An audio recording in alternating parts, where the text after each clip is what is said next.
Awakening Your Everyday Wisdom. Video number 3, Consciousness.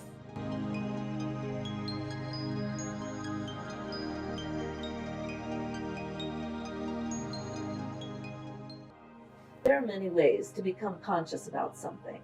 One is through observation. So let me give you an example. Scientific equipment today can actually measure and observe what used to be considered invisible substances, like prana, ether, and now dark matter, dark energy are becoming popular concepts. Before we could measure these things and observe them, they were considered to be mystical. We could only assume their existence by their impact on us. But today, we have more sophisticated ways of proving something exists. Just because science hasn't proven it yet, doesn't mean it doesn't exist, by the way. It just hasn't been demonstrated in a way that we can say it's definitely there. Don't doubt things just because you can't see them. But anyhow, let's go back to quantum physics. There's a concept called emergent reality. And it's really important to get your arms around this because A, it's complex, but B, it shifts our whole way of viewing life. And that's what this awakening is actually all about, that many of us are going through.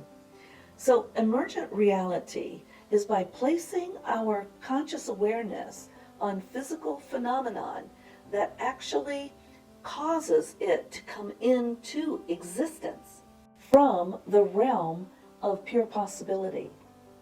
That can get complex. So in other words, by us observing, we create physical reality to shape itself. Way different from Newtonian thinking.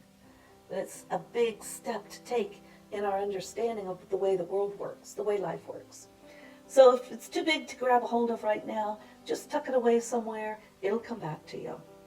So the next question that I've delved into a little bit, because it's intriguing to many scientists, is where is consciousness located?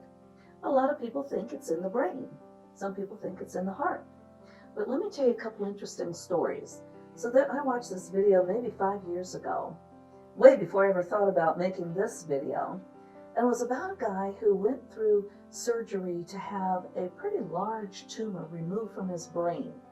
Now they weren't quite sure what his functioning was going to be like when he got through with the surgery, but they had to take a big chunk of brain out, and they didn't have a lot of hope that he would be able to function normally.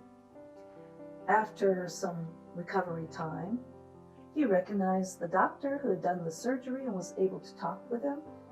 They had removed the part of his brain that is responsible for physical movement, so they assumed he was going to be a quadriplegic. But he could walk. They could not believe it. They're like, how in the world could he walk and talk after that amount of brain tissue being pulled out of his head? So it really started making people wonder, well, he's conscious, so where is that consciousness coming from? And then there's another story. I recently came across this one. It was about a French man who had gone to the doctor complaining of pain in his left leg.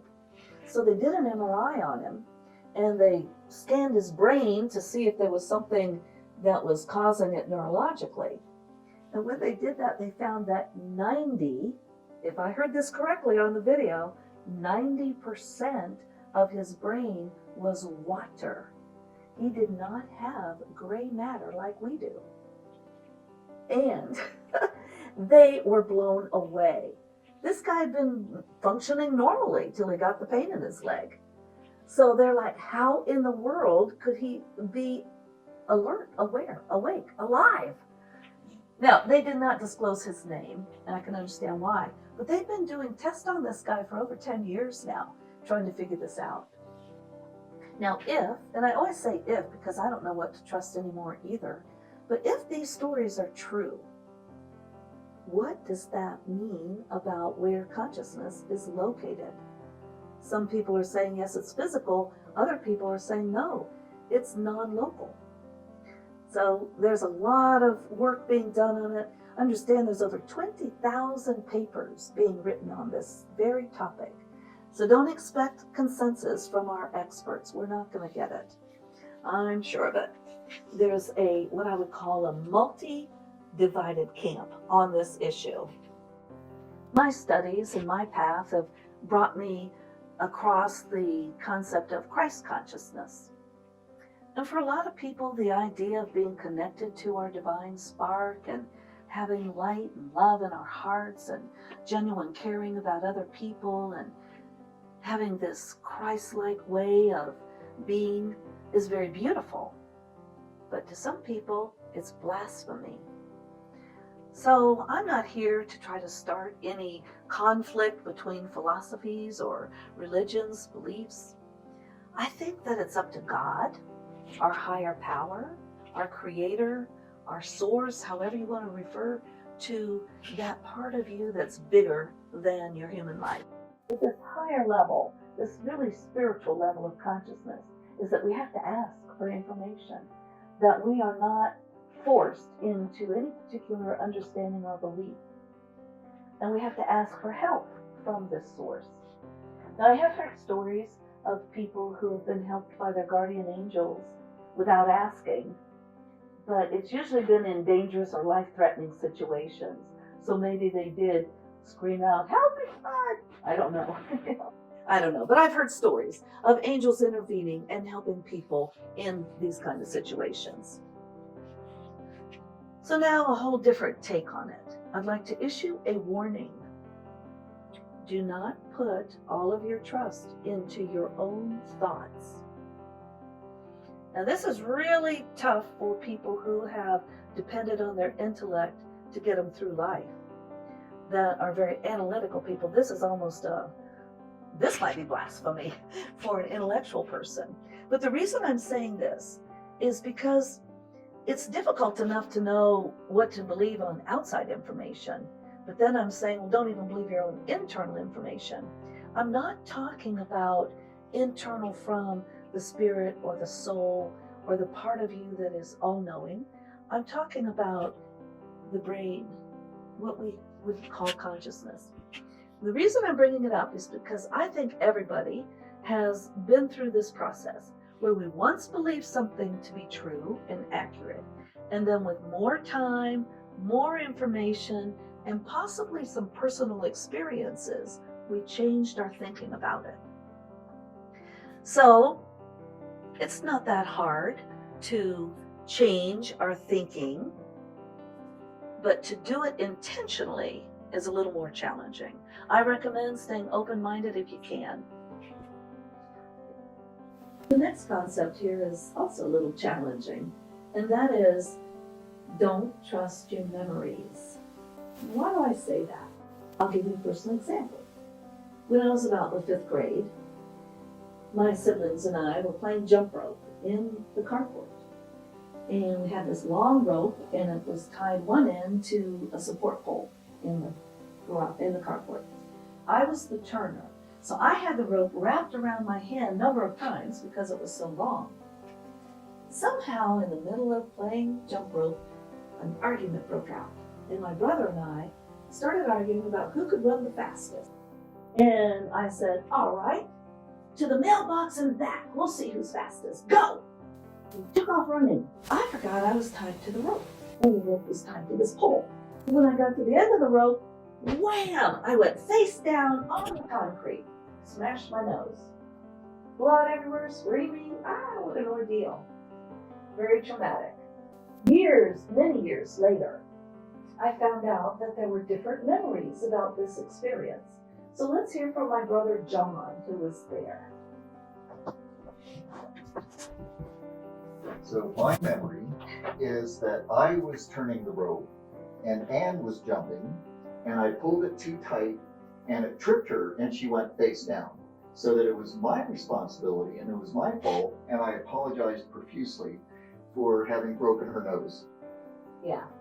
And then, what about our other siblings? Yes, older brother, younger sister, they both thought that they had caused it as well. So in the family energy field, all 4 of us took responsibility for Anne's broken nose.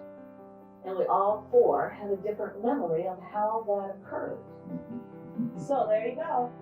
So that little example from our family underscores my statement that we can't trust our memories, especially in traumatic situations or childhood situations. When we're kids, our imaginations are very active and it's sometimes hard to distinguish reality from not reality. And if there's trauma associated with it, it can get very confusing. So just because you remember something very clearly, like John remembers his situation clearly, I remember mine clearly. I think mine should win because it was my nose, but I can't tell John that he doesn't remember this right. Well, I can, but to him, he remembers it accurately. And that's how we all are about our memories. I'm just saying let's let go of some of our attachment to them. So let's talk a little bit about history. You know, when we read history books, we really don't even know if we're getting the accurate picture or not. Because there's a fair amount of evidence that history gets rewritten, especially by the victors of a war. So when we're looking at history, memories, things that have been written years and years ago, I think we need to take them lightly. On my website, there's a section called Free Self-Assessments. And in there, you'll find an assessment, if you're interested, called Consciousness. And I'm going to give you a few excerpts from it, kind of like a preview, to see if you'd like to go in and take that assessment on your own. You could print it out or whatever. And the idea of this is just to gain awareness about your level of consciousness. So I'll give you a few examples. So what you do on this is you score 0 to 3. And 0 would mean a definite no, 1 is sometimes, 2 is often, and 3 is a definite yes. So I'm going to read the statement and you score how you would answer that. I am spontaneous and able to delight in the little joys in life. So how would you say? Is that a definite no, definite yes, sometimes, often? I care about others with empathy and compassion without the need to rescue. How do you score on that one? I develop my specific moral code, no longer succumbing out of social pressure.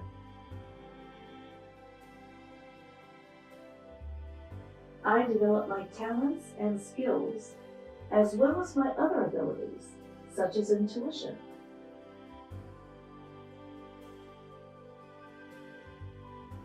I have an inner sense of calmness. When things get shaky, I can calm myself down. So those are just 5 examples of the statements in this self-assessment. There are about 30 total, I think. So on these 5, if you scored 10 or above, you probably have a fairly high level of consciousness. If you didn't, there might be some areas that you want to put your attention on. It doesn't really matter. This is a self-assessment, so you could use it as a tool if you like or not. All of this is pointing to the idea that we build our consciousness and we choose what to use as a basis, the building blocks, so to say. Thank you for participating in this video. I appreciate your interest in the topic, and I wish you the best as your consciousness further develops. May you become aware of everything that you need on your journey. Thank you.